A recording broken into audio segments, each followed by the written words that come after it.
fariintan caafimaad waxa ay idinka timid wasaaradda caafimaadka ee Puntland.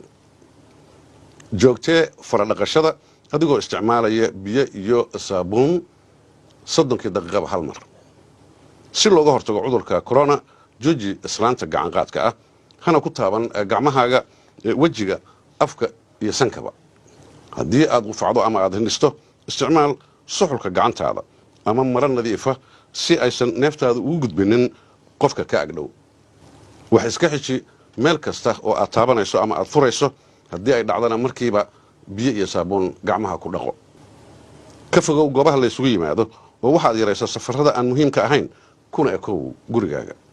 haddii aad isku aragto calaamadaha soo socda sida qandho ama xumad, qufac qallalan, hindhiso, neef qabatin ama neef istaag, si degdega waxaad u wacdaa nambarka 343 ama tag goobta caafimaad ee kuugu dhow kana fogow dadka kale si aadan cudurka u faafin.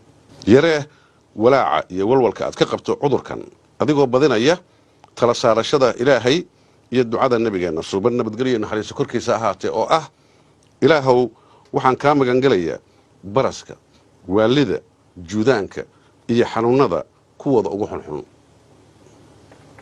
kor u qaad difaaca jirkaaga.